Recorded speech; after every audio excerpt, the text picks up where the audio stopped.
RRB NTPC 2019 का CBT 1 का maths का सॉल्यूशन कर रहे हैं, जिसमें 28 दिसंबर 2020 से 8 जनवरी 2021 तक जितने भी शिफ्ट में एग्जाम हुए सभी शिफ्ट के सॉल्यूशन कंप्लीट हो चुके हैं।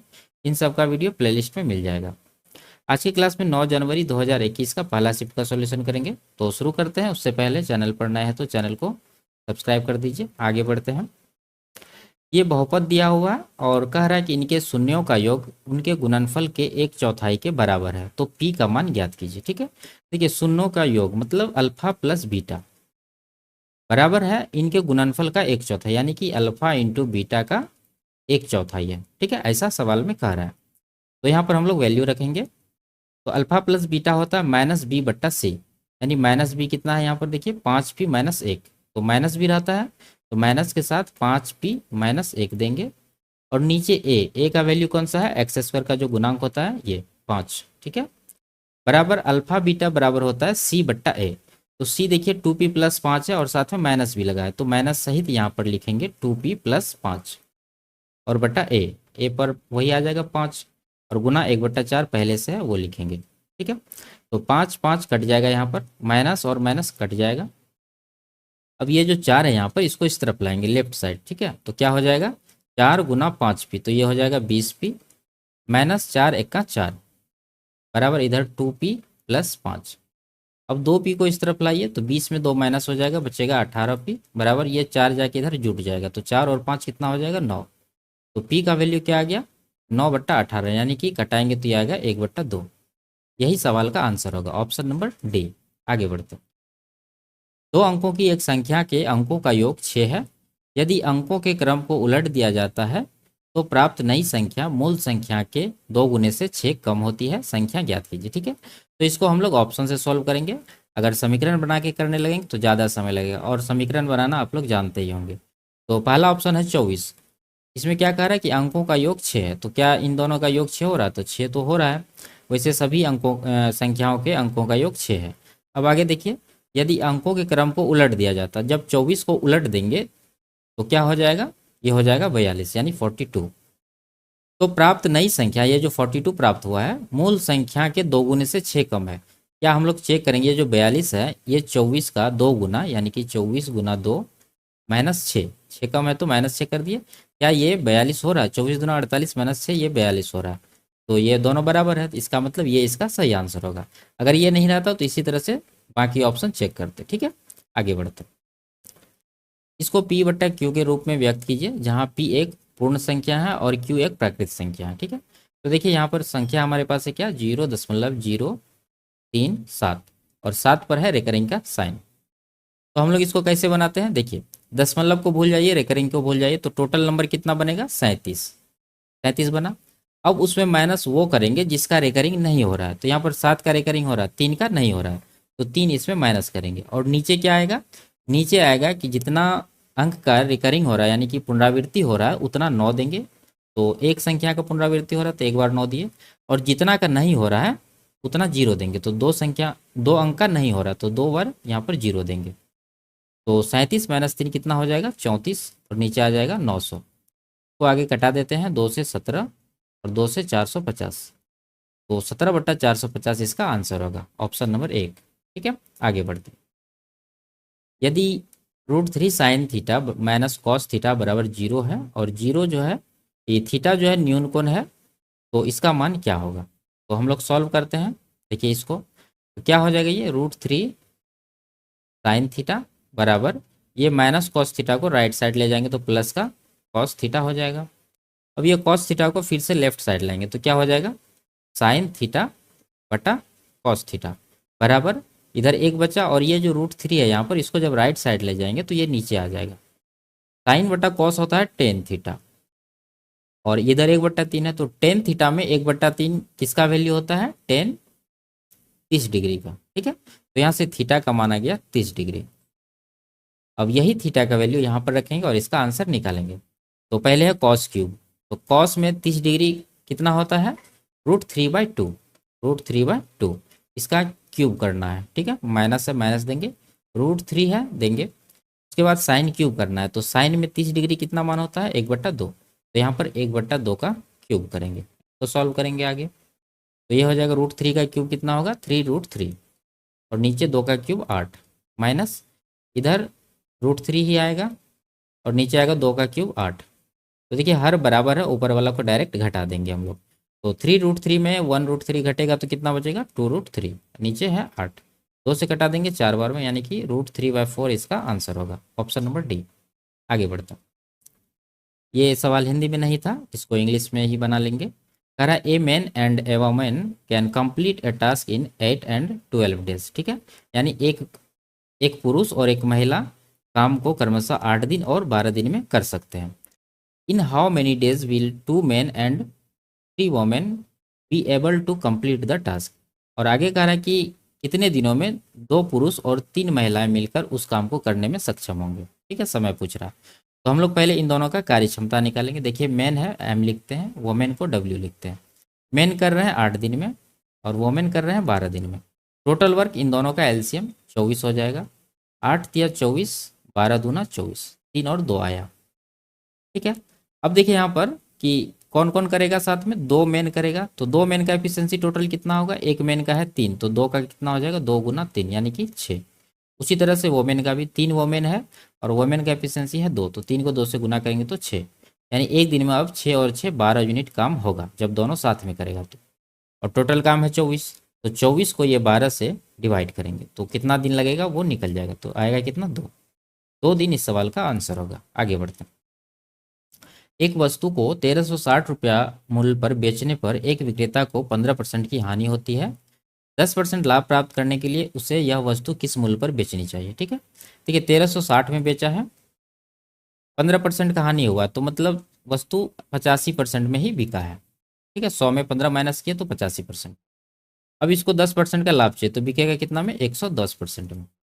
तो कटा के निकाल सकते हैं। यहाँ पर देखिए 11 है और नीचे 85 है, तो 11 से 11 तो कटने वाला है नहीं, तो हम लोग 11 का मल्टीपल चेक कर सकते हैं। ऑप्शन नंबर एक ही है 11 का मल्टीपल, बाकी 11 का मल्टीपल नहीं है। ऐसे भी कर सकते हैं, यानी तो इसको आगे सॉल्व करके निकाल सकते हैं। आगे बढ़ते हैं। एक बॉक्स में 6 सफ़ेद, 2 काली और 3 लाल गेंदें हैं। यदि यादृच्छिक रूप से एक गेंद निकाली जाती है, इस गेंद के सफ़ेद न होने की प्रायिकता क्या है, सफ़ेद न होने की। ठीक है, देखिए टोटल गेंद कितना है, टोटल जो है जोड़ के नीचे देंगे 6 2 8 3 11, और सफ़ेद न होने का प्रयोग तो पूछ रहा, तो हम लोग देखेंगे कि कितना गेंद है जो सफ़ेद नहीं है सवाल में। तो 2 काली है 3 लाल है, तो टोटल कितना हो गया 5 गेंद। 5 गेंद ऐसा है जो सफ़ेद नहीं है। ठीक है, तो नहीं वाला पूछ रहा तो इसका प्रायिकता क्या हो जाएगा 5/11, ऑप्शन नंबर 1। ठीक है, आगे बढ़ते। भूतल पर खड़े एक्स और वाई ऊंचाई वाले 2 मीनारों के शीर्ष उनके पाद बिंदुओं को मिलाने वाली रेखा के मध्य बिंदु पर क्रमशः 60 डिग्री और 30 डिग्री के कोण अंतरित करते हैं। एक्स अनुपात वाई ज्ञात कीजिए। ठीक है, देखिए 2 मीनार है इस तरह से, एक ये है तो थोड़ा सा बढ़ा लेते हैं, और एक ये है दूसरा मीनार। और क्या कह रहा है कि एक्स और वाई ऊंचाई वाले 2 मीनार है। ठीक है, उनके पाद बिंदु यानी इनके बेस को मिलाने वाले रेखा के बीच में मध्य बिंदु में, मध्य बिंदु से इनके जो शीर्ष हैं, दोनों मीनार के शीर्ष, इनके शीर्ष क्या कोण बना रहे हैं, पहला मीनार का 60 डिग्री, दूसरा का 30 डिग्री। तो पहला मीनार के साथ हम लोग 60 डिग्री का कोण यहाँ पर बना देंगे और दूसरा मीनार के साथ कितना डिग्री का बनाएंगे 30 डिग्री का। ठीक है, अब देखिए अब यहाँ पर क्या कह रहा है कि एक्स और वाई निकालना है, तो पहला का ऊंचाई एक्स हो जाएगा, दूसरा का वाई है, तो इसी दोनों का वैल्यू निकालना है। तो यहाँ से हम लोग रेशियो से निकाल लेंगे। देखिए यहाँ पर 30 है, 30 डिग्री है, तो ये कितना होगा 60 डिग्री। तो 30 के सामने 1 होता है रेशियो में, और 60 डिग्री के सामने कितना होता है √3 होता है। ठीक है, अब यहाँ देखिए क्या कह रहा था कि मध्य बिंदु, यानी कि ये जो बिंदु है लगभग मतलब पूरा पूरा ये बीच में है, तो ये जब √3 है बीच के बाद वाला हिस्सा, तो बीच के पहले वाला हिस्सा भी √3 ही होगा। अब यहाँ पर ये 60 डिग्री है, तो ये कितना होगा 30 डिग्री। अब 30 डिग्री के सामने देखिए √3 है, तो 60 डिग्री के सामने क्या होगा √3 का √3 गुना, यानी कि 3 यूनिट हो जाएगा। ठीक है, अब यहाँ पर रेशियो ही निकालना है, एक्स का वैल्यू 3 है, वाई का 1 है, तो 3:1 इस सवाल का आंसर हो जाएगा, ऑप्शन नंबर 1। ठीक है, आगे बढ़ते हैं। 12 पुरुष एक कार्य को 16 दिन में पूरा कर सकते हैं। 32 महिलाएं उसी कार्य को 12 दिनों में पूरा कर सकती है। 8 पुरुषों और 8 महिलाओं ने एक साथ मिलकर 12 दिनों तक कार्य किया, जिसके बाद महिलाओं ने कार्य छोड़ दिया और 8 अन्य पुरुष इस कार्य में शामिल हो गए। इन पुरुषों को शेष कार्य पूरा करने में कितने दिन का समय लगेगा। अब यहाँ से पहले मेन और वोमेन का एफिशिएंसी निकालना होगा। देखिए 12 पुरुष 16 दिन में काम को पूरा करते हैं, तो 12 मेन को लग जाता है 16 दिन। अब यहाँ से पहले मेन और वोमेन का एफिशिएंसी निकालना होगा। देखिए 12 पुरुष 16 दिन में काम को पूरा करते हैं, तो 12 मेन को लग जाता है 16 दिन। इसको बराबर करेंगे, उसी कार्य को ये 32 महिलाएं, ठीक है, 32 वोमेन इसको 12 दिन में कंप्लीट करती है। तो दोनों का कार्य बराबर हो जाएगा, क्योंकि ये भी टोटल काम कर रहा है और ये लोग भी टोटल काम कर रहे हैं, ठीक है। तो दोनों को बराबर करेंगे, यहाँ से मैन और वोमेन का एफिशिएंसी आएगा। तो 16 से कटा देंगे इसको 2 बार में, 12 और 12 कट जाएगा। तो मैन बट्टा वोमेन क्या आ जाएगा, मैन का आ जाएगा 2 और वोमेन का आ जाएगा 1। ये आ गया रेशियो इफिशियंसी का। अब यहाँ पर पहले हम लोग निकालेंगे टोटल वर्क। टोटल वर्क क्या हो जाएगा, ये जो एफिशिएंसी आया है इसको चाहे इसमें रख दीजिए या इस तरफ वाला में, दोनों से निकल जाएगा। तो हम लोग इसमें रख रहे हैं, 12 मेन है तो 12 गुना मेन का एफिशिएंसी देखिए कितना है, 2 से गुना करेंगे और इनको लग जाते हैं 16 दिन, 16 से गुना करेंगे तो टोटल वर्क आ गया 12 दूना 24, ठीक है। ये दोनों को गुना करके 24 हुआ, 24 गुना 16 करना है, तो 16 दूना 320 और 64 384। अब आगे देखिए 8 पुरुष और 8 महिला ने एक साथ मिलकर 12 दिन तक काम किया। अब बताइए ये जो 12 दिन तक 8 पुरुष और 8 महिला काम किया है तो कितना काम हुआ होगा, 8 है और पुरुष और महिला दोनों है, तो दोनों का एफिशिएंसी जोड़ के दे दीजिए, 2 1 3, यानी तो आप अलग अलग करके भी निकाल सकते हैं। ये 12 दिन में कितना काम करेंगे, 8 या 24 गुना 12, 12 गुना 12 144 गुना 288, ठीक है। इतना काम कंप्लीट हो चुका है। टोटल काम है 384, इसमें 288 जो है कंप्लीट हुआ, तो ये माइनस करेंगे हम लोग, शेष काम निकल जाएगा। 14 में से 8 घटेगा 6, यहाँ पर 17 में से 8 घटा 9, 93 यूनिट काम अभी शेष है। अब इस काम को कौन करने वाला है, इसके जिसके बाद महिलाओं ने कार्य छोड़ दिया, ठीक है। 8 अन्य पुरुष इस कार्य में शामिल हुआ।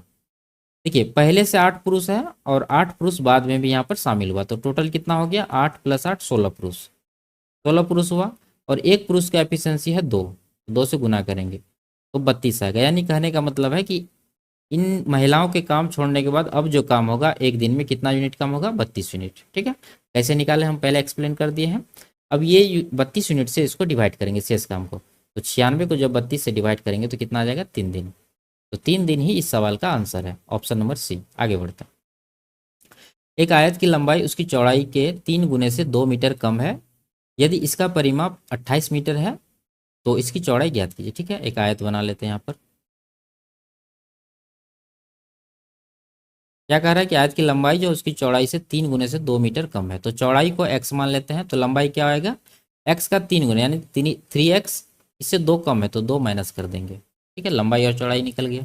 अब इसका परिमाप है 28, तो परिमाप निकालने का क्या फॉर्मूला होता है, 2 × L + B, यानी कि इन दोनों को जोड़ के 2 से गुना करना। तो जोड़ेंगे तो क्या होगा, 3x 1x 4x हो गया, माइनस का 2 बराबर 28 करेंगे, तो 2 से कटा देंगे 28 को 14 बार में, ये 2 को इस तरफ ले जाएंगे तो 16 हो जाएगा, यानी x बराबर आ गया 16 और ये 4 को इधर नीचे लाएंगे, कटाएंगे तो 4, x का वैल्यू आ गया 4। क्या पूछ रहा है, चौड़ाई, चौड़ाई x माने थे तो x का कितना है, 4। ऑप्शन नंबर ए इसका आंसर होगा। आगे बढ़ते हैं। दिए गए चित्र में O वृत्त का केंद्र है, यदि कोण ARS 125 डिग्री है तो कोण PAB का मान ज्ञात कीजिए, ठीक है। देखिए इसमें कोण ARS कहाँ है, ARS यहाँ पर है, ये कोण ये है 125, यहाँ पर लिख देते हैं, ठीक है।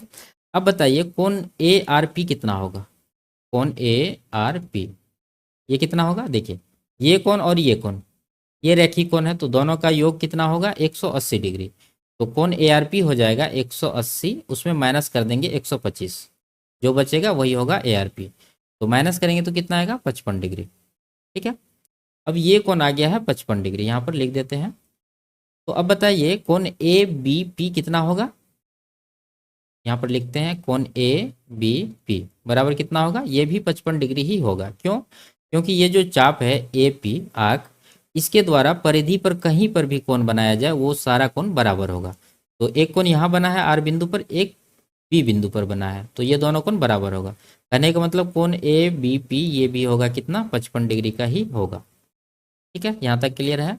आगे देखिए, अब यहाँ पर निकालना कौन सा कोण है, PAB, PAB ये कोण निकालना है। ये कोण निकल चुका है, तो ये कोण कितना होता है, अर्धवृत्त में जो कोण बनता है परिधि पर वो समकोण ही होता है हमेशा, ठीक है। इस तरह से समझिए इसको। ये वृत्त है, ये इसका डायमीटर है। देखिए इस तरह से कोण बना दिए यहाँ पर, तो ये समकोण होगा। चाहे इस तरह से खींच दीजिए यहाँ पर, ये भी समकोण होगा। चाहे इस तरह से इधर बना दीजिए, ये भी समकोण होगा। ठीक है, ये डायमीटर से लगा हुआ समकोण त्रिभुज है। तो ये 90 हो गया, ये 55 है, तो ये कितना हो जाएगा, 90 में से 55 घटा दीजिए। तो कोण जो निकालना है पी ए बी वो हो जाएगा 90 माइनस 55, ये 35 डिग्री इसका आंसर होगा, ऑप्शन नंबर डी। ठीक है, आगे बढ़ते। 3 से 60 के बीच ऐसी कितनी विषम संख्या है जो 5 से पूर्ण विभाज्य। ठीक है, देखिए 3 से बड़ी जो 5 से विभाज्य होने वाली विषम संख्या क्या है, 5 है। 5 के बाद अगली विषम संख्या कौन सा होगा, 15। ठीक है, क्योंकि 10 जो है सम संख्या है, 10 को काउंट नहीं करेंगे। 15 के बाद 20 छोड़ देंगे, फिर 25 आएगा। इसी तरह से जाएंगे, देखिए 60 तक ही है तो हम लोग लिख लेते हैं पूरा। 25 के बाद 35 आएगा, 35 के बाद 45, फिर 55, उसके बाद 65 आएगा जो कि 60 से ज़्यादा है, तो उसको काउंट नहीं करेंगे। तो टोटल कितना नंबर हो गया, 3 और 3 6। ऑप्शन नंबर डी इसका सही आंसर है। अगर यहाँ पर ज़्यादा नंबर रहता तो हम लोग इसको एपी से निकालते। ठीक है, क्योंकि इसका कॉमन डिफरेंस बराबर है, 10-10 का ही अंतर है। आगे बढ़ते, दिए गए चित्र में बीसी समांतर डी है। बीसी यानी ये जो है और डी ये दोनों समांतर है। एक्स का मान निकालना है, एक्स यहाँ पर है, ये कितना डिग्री का ये पूछ रहा है। तो हम लोग क्या करेंगे, इसको यहाँ तक आप बढ़ा लीजिए, इसमें मिला दीजिए। ठीक है, ये भी इसके समांतर ही है। अब यहाँ पर ये 38 डिग्री है, तो ये कितना होगा, ये भी कोण 38 डिग्री का ही होगा, यहाँ पर लिख रहे हैं एकांतर कोण से। ठीक है, जब ये 38 है और ये एक्स है तो ये 122 है, यानी कि ये बाह्य कोण है त्रिभुज ए, इसका नाम कुछ भी रख देते हैं, एफ रख देते हैं। ए एफ बी त्रिभुज का ये जो है बाह्य कोण है, जो कि अंदर वाला ये दोनों कोण के योग के बराबर होगा, यानी कि यहाँ पर लिख दे रहे हैं एक्स प्लस 38 डिग्री बराबर हो जाएगा 122 डिग्री। तो एक्स का वैल्यू हो जाएगा 122 माइनस 38 डिग्री, तो माइनस करेंगे तो कितना आएगा, 84 डिग्री। ऑप्शन नंबर 2 इसका आंसर होगा। आगे बढ़ते हैं। जमीर 40% की ऑफ सीजन छूट पर एक वस्तु खरीदता है और उसे आगे अंकित मूल्य पर 25% की छूट देकर बेचता है, उसका प्रतिशत लाभ या हानि ज्ञात कीजिए। ठीक है, तो देखिए मान लेते हैं कि वस्तु का जो मार्क प्राइस है वो 100 है, तो ये जो ऑफ सीजन छूट के बाद खरीदता है कितना छूट मिलता है इसको, 40%। तो 100 में 40% जब माइनस करेंगे तो कितना बचेगा, 60। यानी 100 अंकित मूल्य वाला सामान ये जो है जमीर 60 रुपया में ही खरीद लिया। अब वो आगे क्या किया है कि उसे आगे अंकित मूल्य पर 25% की छूट पर बेचा है। अब जो ये बेचा है ये अंकित मूल्य 100 पर 25% का डिस्काउंट दिया, तो 100 में जब 25% यानी 25 माइनस करेंगे तो कितना बचेगा, 75। तो कुल मिला के कहने का मतलब है कि 60 का लागत वाला वस्तु 75 में ये बेचा है, तो कितना का प्रॉफिट है यहाँ पर, 15 का प्रॉफिट है। 15 का प्रॉफिट है 60 के ऊपर, कितना हो जाएगा, 15 का 15, 15 चौके 60, 1/4 कितना होता है, 25%। 25% का लाभ है, ऑप्शन नंबर सी। आगे बढ़ते हैं। 300 और 1000 के बीच कितनी संख्याएं 7 से विभाज्य है। तो हम लोग को पहले निकालना होगा कि 300 के जस्ट बाद कौन सी संख्या है जो 7 से विभाज्य है, तो उसके लिए 7 से 300 को डिवाइड करना पड़ेगा।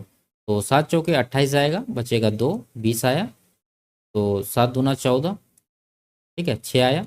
तो विभाज्य बनाना है तो एक इसमें और चाहिए, यानी कि 300 में एक जो है और जोड़ेंगे, तो टोटल संख्या कौन सा हो जाएगा, 301। यानी 300 के बाद 301 पहली संख्या है जो 7 से कट रही है। उसके बाद कौन सा होगा, 7 का गैप छोड़ के आगे लिखेंगे, एक साथ 8, यानी कि 308 हो जाएगा। फिर 308 7 15, इसी तरह से जाएगा और जाना कहाँ तक है, 1000 तक। तो अब ये भी चेक करेंगे कि 1000 से जस्ट छोटी वो संख्या कौन सी है जो 7 से विभाज्य है। तो 7 से 1000 को डिवाइड करना पड़ेगा। तो 7 एक का 7 जाएगा, 3 बचेगा, 0 हुआ, 7 चौके 28 जाएगा, तो 0 आया, 7 दूना 14 जाएगा, तो शेष बच गया 6। अब यही शेष इसमें माइनस करेंगे। ठीक है, ये 1000 में 6 माइनस करेंगे तो कितना बचेगा, 994, 994। ये लास्ट नंबर है जो 7 से कट रही है। अब ये संख्या निकालना यानी कि इसमें कितने पद हैं ये निकालना है, तो उसके लिए क्या करेंगे हम लोग, आपको फॉर्मूला याद से है तो एपी का उससे भी निकाल सकते हैं, नहीं तो हम लोग डायरेक्ट करते हैं इसको, लास्ट टर्म यानी कि 994 माइनस फर्स्ट टर्म 301, और इसको डिवाइड करेंगे कॉमन डिफरेंस। कॉमन डिफरेंस कितना का है, 7 का, तो यही 7 से इसको डिवाइड करेंगे और प्लस का 1 करेंगे। ठीक है, ये आप याद रखिए, प्रोसेस एकदम आसान है निकालना, फॉर्मूला से थोड़ा सा आपको हैक्टिक बुझा सकता है। ठीक है, तो ये कितना हो जाएगा, 4 में से 1 घटेगा 3, और यहाँ पर 9 आ जाएगा, और यहाँ पर 9 में से 3 घटा 6, 693 को 7 से डिवाइड करेंगे प्लस 1, 7 नमा 63, 6 बचा, 7 नमा 63, 99 आया, और +1 करेंगे तो ये आ जाएगा टोटल 100, यानी टोटल कितने नंबर है 100। ऑप्शन नंबर डी इसका आंसर होगा। आगे बढ़ते हैं। यदि 140 ग्राम पीतल को तांबे के साथ मिलाकर पीतल और तांबे के 4:3 अनुपात से एक मिश्र धातु जाती है, तो यह मिश्र धातु बनाने में प्रयोग किए गए तांबे की मात्रा ज्ञात कीजिए। ठीक है, देखिए पीतल का मात्रा दिया है और पीतल से तांबे का रेशियो दिया हुआ है, यानी पीतल है 4 यूनिट, इसी का वैल्यू हो जाएगा 140 ग्राम, जो कि यहाँ पर पीतल दिया हुआ है। तो तांबा का निकालना है तो 3 यूनिट का निकालना होगा। ठीक है, तो यहाँ पर देखिए 4 का 140 कितना गुना है, ये डिवाइड करेंगे तो 35 आएगा, तो इधर भी 35 गुना करेंगे तो 35 दिया 105 ग्राम इसका आंसर होगा। Option number C. आगे बढ़ते हैं। सुखदेव और बलदेव के दादा ने 2150 रुपया की राशि को उनके बीच 20:23 के अनुपात में विभाजित किया। उन दोनों में से प्रत्येक ने अपने अपने हिस्से से 100 रुपया का दान किया। उनकी संबंधित राशियों का नया अनुपात ज्ञात कीजिए। तो पहले हम लोग को ये निकालना होगा कि उनको कितना कितना रुपया मिला है, तो उसके लिए टोटल रुपया है 2150। ठीक है, और आप इस तरह से इसको डायरेक्टली बढ़िया से कर सकते हैं। देखिए 20:23 है, दोनों का योग कितना हो रहा है 43, इसी 43 का वैल्यू हो जाएगा ये टोटल रुपया के बराबर 2150। इसे जब डिवाइड करेंगे तो ये सीधा सीधा कितना बार में जा रहा है 4 पंचे 20, यानी कि ये 5 बार में, और एक जीरो भी है तो 50 बार में ये कट रहा है। तो ये 20 यूनिट किसका हिस्सा है, ये है सुखदेव का। ठीक है, पहला का, तो इसका निकालने के लिए 20 गुना 50 करेंगे, और ये 23 यूनिट किसका है, बलदेव का है, तो 23 गुना 50 करेंगे, तो ये आ जाएगा 1000, और इसका आ जाएगा 23 पंचा 115 होता है, और इस पर एक जीरो 1150। अब दोनों एक 100 रुपया दान किया, तो दोनों में एक 100 माइनस करिए आप, कितना आएगा, ये 900 आया, और इसमें जब 100 माइनस करेंगे तो कितना आएगा 05 1050। ठीक है, तो अब इन दोनों का रेशियो लेना है, तो 0 0 कट जाएगा, 15 छके 90, 15 सतह 105, यानी कि 6:7 इस सवाल का आंसर आया है। Option number 2। ठीक है, आगे बढ़ते हैं। 3 के 4 क्रमागत गुणजों का योग 78 है, उनमें बड़ी से बड़ी संख्या कौन सी है। ठीक है, देखिए गुणज है तो बड़ी संख्या हम लोग ऑप्शन से इसको आराम से निकाल सकते हैं। बड़ी संख्या अगर 24 मानेंगे, ठीक है, सबसे बड़ी, तो उससे पहले वाली कौन सी होगी, 3 माइनस करिए इसमें 21, उससे पहले 18, उससे पहले 15। ठीक है, ये सब 3 का ही गुणज है लगातार, 3 5 15, 3 6 18, 3 7 21, 3 8 24। क्या इन सब का योग 78 हो रहा है, 8 5 13 1 14 4 18 बच्चा 1 2 1 3 2 5 1 6 1 7, 78 हो रहा है। करने का मतलब यही इसका आंसर है। अगर नहीं होता तो दूसरा ऑप्शन चेक करते हैं। ठीक है, और इसको बेसिक से कैसे बनाएंगे, मान लेते हैं कि 3 का जो पहला गुणज है वो क्या है, x है, यानी कि 3x हो जाएगा, और दूसरा क्या हो जाएगा 3 इंटू एक्स प्लस 1, उसके बाद 3 इंटू एक्स प्लस 2, उसके बाद 3 इंटू एक्स प्लस 3। ठीक है, एक एक का यहाँ पर गैप रखना है। इन सब का योग यानी कि सबको जोड़ दीजिए, अब सबका योग है 78, तो बराबर हो जाएगा 78। सॉल्व करना है तो यहाँ पर देखिए 3x, सब में 3 3 x है, 4 बार है तो 3 चौके 12x हो गया। अब अंक वाला देखते हैं, 3 1 का 3 हो रहा है, यहाँ पर 5 दूना 3 दूना 6 हो रहा है, 3 3 9 हो रहा है। ठीक है, 3 6 9, 9 6 15 3 18, प्लस का 18 बराबर 78। ये 18 को इस तरफ भेजेंगे तो x का मान कितना आ जाएगा 60/12, 12 से कटाएंगे 5 बार में, तो x का मान कितना आ गया 5। तो बड़ी संख्या पूछ रहा, तो बड़ी संख्या ये है, तो इसका वैल्यू निकालते हैं, 3 गुना x का मान 5 जाएगा तो 5 3 8 होगा, 8 3 24 इसका आंसर होगा। ठीक है, आगे बढ़ते हैं। दो संख्याओं का एलसीएम उनके एचसीएफ से 91 गुना है, उनके एचसीएफ और एलसीएम का योग 2760 है। यदि उनमें से एक संख्या 210 है तो दूसरी संख्या ज्ञात कीजिए। ठीक है, तो पहले हम लोग को एलसीएम और एचसीएफ निकालना होगा। यहाँ देखिए एलसीएम का और एचसीएफ का दोनों का रेशियो दिया हुआ है, मतलब निकाल सकते हैं हम लोग। एचसीएफ को अगर 1 मानेंगे तो इससे 91 गुना है एलसीएम, तो एक अगर एलसीएफ को 1 माने हैं तो एलसीएम कितना हो जाएगा 91। इन दोनों का रेशियो आया, इन दोनों का योग कितना हो रहा है 91 1 92। ठीक है, इसी का वैल्यू हो जाएगा, ये जो दोनों का योग है 2760 इसके बराबर। ठीक है, इसको घेर देते हैं, तो ये 3 बार में कट रहा है और एक जीरो भी है, तो इसका मतलब ये 30 बार में ये कटेगा। ठीक है, तो एलसीएम हो जाएगा हमारा 91 गुना 30, और एचसीएफ हो जाएगा 1 गुना 30, यानी कि 30 ही होगा।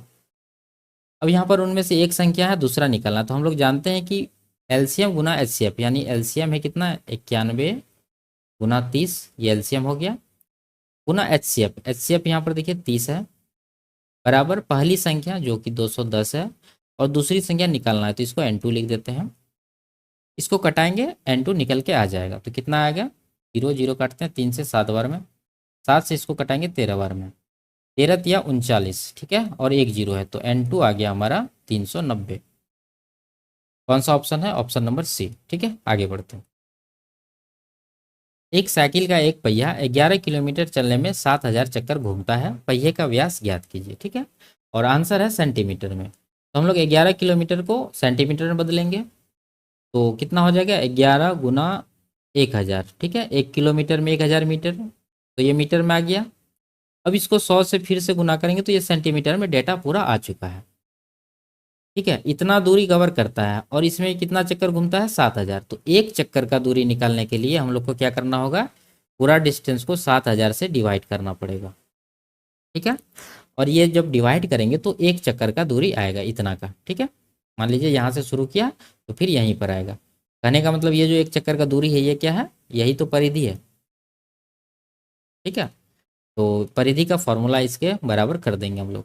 व्यास निकालना है तो पाई डी कर देते हैं, पाई का मान भी दे दीजिए 22/7 गुना डी, या 2 पाई आर भी कर सकते हैं। फिर उसमें क्या होगा कि आर का 2 गुना आंसर देना होगा।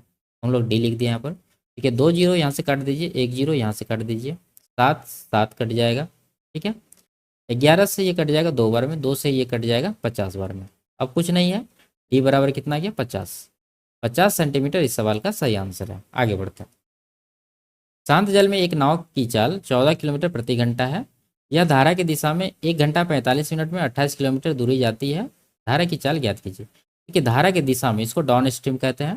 तो डाउन स्ट्रीम में इसका स्पीड हम लोग निकाल सकते हैं। दूरी दिया हुआ 28 किलोमीटर और टाइम है 1 घंटा 45 मिनट। तो ये फ्रैक्शन कितना हो जाएगा, 1 + 45 मिनट होता है 3/4, जोड़ेंगे तो 4 × 1 = 4, 3 7/4, ठीक है। तो 7/4 से डिवाइड करिए, तो 7 से ये कट जाएगा 4 बार में, ये 4 ऊपर जाके गुना हो जाएगा, तो कुल मिला के 4 चौके 16 किलोमीटर प्रति घंटा इसका डाउन स्ट्रीम का स्पीड आया है, ठीक है। तो अब इसमें डाउन स्ट्रीम होता क्या है, इसमें होता है शांत जल में नाव की चाल यानी x प्लस धारा की चाल y, ठीक है। दोनों इसमें शामिल है। तो उसमें जब हम लोग नाव का चाल माइनस करेंगे, यानी कि 14 किलोमीटर इसमें माइनस कर देंगे, तो जो आएगा वो क्या होगा, y होगा, यानी कि धारा का चाल, ठीक है। यही पूछ रहा है, तो ऑप्शन नंबर 1 इसका सही आंसर है। आगे बढ़ते हैं। जावेद ने वार्षिक चक्रवृद्धि ब्याज दर पर 2 वर्ष के लिए 10,000 का ऋण लिया और 2 वर्ष बाद 12,544 का भुगतान किया। यदि उसने वही राशि साधारण ब्याज पर उधार ली होती तो उसने कितनी राशि बचत होती। यानी कहने का मतलब है 2 वर्ष का साधारण ब्याज और चक्रवृद्धि ब्याज का अंतर निकालिए। तो उसके लिए रेट चाहिए, रेट यहाँ पर नहीं है तो पहले रेट निकालना होगा। देखिए 2 वर्ष में मूलधन है 10,000, ये 10,000 जो है 2 वर्ष में कितना बन जा रहा है, 12,544, 12,544, ठीक है। ये पी है, ये ए है। अब यहाँ से कटा के रेशियो लेना होगा, तो हम लोग कटाते हैं, 4 से तो कट ही रहा है, 8 से कटाते हैं, 8 से कटाएंगे तो कितना हो जाएगा, 1250 हो जाएगा। ये कितना होगा, 8 × 8 4 45 हुआ, 8 × 5 = 40, 8 × 6 = 48, 8 × 8 = 64, ठीक है। और इसको 2 से कटाइए, 625 आया, और इधर 2 × 7 = 14, 2 × 8 = 16, 2 × 4 = 8, ठीक है, 784 आया। ये जो रेशियो आया है ये 2 साल का है, ठीक है, यहाँ पर कह रहा है सवाल में। तो 1 साल का निकालने के लिए हम लोग क्या करेंगे, इसका वर्गमूल लेंगे। तो वर्गमूल जब लेंगे तो क्या बन जाएगा, 625 का वर्गमूल 25 और 784 का वर्गमूल होता है 28, यानी 25:28। तो यहाँ से रेट कितना आया, 25 से 28, 3 का अंतर है, 3 आया, 3 आया 25 पर, तो कितना परसेंट होगा, 1/25 4% होता है, तो 3/25 हो जाएगा 12%। यानी तो आप 100% से गुना करके कटा के निकाल सकते हैं। रेट आ गया 12%, ठीक है। अब अंतर ही निकाल देते हैं डायरेक्ट, नहीं तो आप इधर से निकालिएगा साधारण ब्याज निकाल के, तो फिर उसमें 10,000 में ब्याज जोड़ना पड़ेगा, फिर जोड़ के इन दोनों का अंतर लेना पड़ेगा। तो इससे अच्छा है डिफरेंस हम लोग निकाल देते हैं। तो डिफरेंस क्या हो जाएगा, क्या होता है, r²/100, यही 2 साल का डिफरेंस होता है। तो 12²/100 करेंगे तो ये कितना हो जाएगा, 144 को 100 से डिवाइड करेंगे तो 1.44%। तो 10,000 का 1.44% निकालेंगे तो कितना आएगा, 144 रुपया। ऑप्शन नंबर 1 इसका सही आंसर है। आगे बढ़ते हैं। निम्नलिखित को हल करना है, ठीक है। तो 24 से इसको कटा दिए 3 बार में, 3 गुना 3 9 हो जाएगा, ठीक है। 9 5 14, 14 में 12 माइनस कर देंगे तो कितना बच जाएगा 2, ऑप्शन नंबर डी। आगे बढ़ते हैं। इसको हल कर बच जाएगा 2, ऑप्शन नंबर डी। आगे बढ़ते हैं। इसको हल करना, ठीक है। तो आप लोग इसको कर सकते हैं, नहीं तो देखिए ये तो बहुत छोटा है। 31 3 34, 34 3 37 10 47 3 50, 50 के लगभग में आ रहा है। तो ये 35 से बहुत कम है, ये नहीं होगा, ये भी नहीं होगा। अब यहाँ पर 2 है 50 वाला, तो इकाई अंक हम लोग देखेंगे कि दशमलव के बाद 3 अंक यहाँ पर है, 3 अंक यहाँ पर है, तो इकाई अंक इसका बनेगा 3 1 4। तो 4 ऑप्शन नंबर सी में है, ये इसका आंसर होगा। आगे बढ़ते हैं। एक संख्या के 82% और 73% का अंतर 72 है, तो इस संख्या का 48% इनमें से किसके बराबर होगा। देखिए 82 और 73 का अंतर 72 है, तो इन दोनों का अंतर परसेंटेज में देखिए कितना है। तो 82 में 73 माइनस करेंगे तो कितना आएगा 9%, इसी का वैल्यू होगा 72। तो 1% का यहाँ से कितना होगा 9 8 72, यानी कि 8 होगा। 48 का निकालना है तो 48% का हम लोग निकालेंगे, कितना हो जाएगा 48 गुना 8। तो 88 64, इकाई अंक 8 4 आ रहा है, तो ये इसका, और इसे गुना कर लेते हैं 6 8 32 6 38, 384 इसका आंसर होगा, ऑप्शन नंबर 2। आगे बढ़ते हैं। निम्नलिखित को हल करना है, ठीक है। तो देखिए यहाँ पर कितना आ रहा है 4 1 4 माइनस 1, 3/4 आ रहा है। अगला पद क्या है 4 1 4 माइनस 2, तो ये 2/4 आ रहा है, ठीक है। और इस तरह से यहाँ खाली है। आगे देखते हैं 4 1 4 माइनस 5, तो ये माइनस का 1/4 आ रहा है, गुना 4 1 4 माइनस 6, माइनस का 2/4 आ रहा है। ठीक है, कोई पैटर्न यहाँ पर नहीं बन रहा है, ठीक है। तो हम लोग क्या करेंगे, यहाँ पर देखिए आगे 1/4 है, यहाँ 2/4 है, तो ये जो बीच में छोटा हुआ है इसके ऊपर क्या आएगा 3/4, यानी कि 1 माइनस 3/4 आएगा। उसके बाद आ जाएगा 1 माइनस 4/4। उसके बाद तो ये है 1 माइनस 5/4, यानी ऊपर वाला 1 2, यहाँ पर 3, यहाँ पर 4, यहाँ पर 5, यहाँ पर 6 है, ठीक है। तो हम लोग देख रहे हैं कि ये जो पद आया है ये इसका वैल्यू कितना है 1 माइनस इधर भी घटा के 1 होगा, तो ये हो रहा है 0, और सब है गुना में। जब एक पद 0 हो गया तो सबको 0 कर देगा, तो ऑप्शन नंबर 2 इसका सही आंसर है। आगे बढ़ते।